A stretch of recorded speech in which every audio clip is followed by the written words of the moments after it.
இப்போ கொஞ்சம் சுடு தண்ணி நல்லா காய வச்சுட்டுங்க. நல்லா கொதிக்குது. இது இதுக்குள்ளே சேர்த்துக்கலாம்.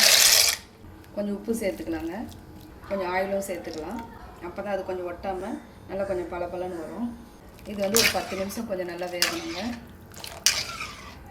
இது நல்லா வடிகட்டி ஒரு 2 நிமிஷம் ஆற வச்சுக்கலாம். பாருங்கள், இப்போ நல்லா வடிகட்டிட்டோம். கொஞ்சம் ஆயில் சேர்த்துக்கலாங்க. 2 ஆனியன் கட் பண்ணி வச்சுருக்கேன், அதையும் சேர்த்துக்கலாங்க. ஒரு பச்சை மிளகாய், இஞ்சி பூண்டு பேஸ்ட்டு சேர்த்துக்கலாங்க. ஒரு ஸ்பூன் கருவேப்பிலை. இப்போ வந்து நான் ஒரு 3 தக்காளி எடுத்து கட் பண்ணி வச்சுருக்கேங்க. இது வந்து நம்ம அரைச்சிக்கலாம். நம்ம டொமேட்டோ சாஸ் எதுவும் சேர்க்க போகிறதில்ல, அதனால் ஒரு தக்காளி எக்ஸ்ட்ரா போட்டிருக்கேன். ஏன்னா அந்த கொஞ்சம் லைட்டாக புளிப்பாக இருக்கணும். அரைச்சிடலாம். சேர்த்துக்கலாங்க.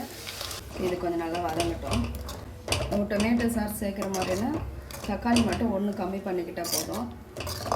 அப்படி சேர்க்கலனா ஒரு 2 தக்காளி, பெரிய தக்காளியாக 2 சேர்த்துக்கலாம். ஏன்னா லைட்டாக கொஞ்சம் புளிப்பாக இருந்தால் டேஸ்ட்டு கொஞ்சம் இன்னும் சூப்பராக இருக்கும். அதனால் கொஞ்சம் உப்பு சேர்த்துக்கலாங்க. நம்ம ஏற்கனவே நெக்ரோன் வேக வைக்கும் போது உப்பு சேர்த்துருக்கோம், அதனால் கொஞ்சம் பார்த்து சேர்த்துக்கலாம், கொஞ்சம் கம்மியாகவே. கொஞ்சம் மிளகாய்த்தூள், கொஞ்சம் கரம் மசாலா, கொஞ்சம் மல்லித்தூள், லைட்டாக மஞ்சள்தூள்,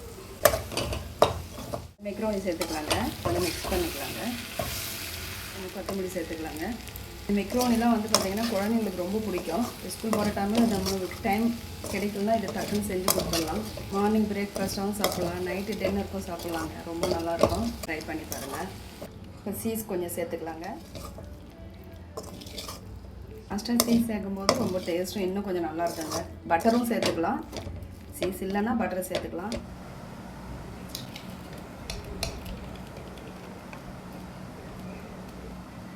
இந்த வீடியோ உங்களுக்கு பிடிச்சிருந்தா லைக் பண்ணுங்கள், ஷேர் பண்ணுங்கள், கமெண்ட்ஸ் பண்ணுங்கள், சப்ஸ்கிரைப் பண்ணுங்கள்.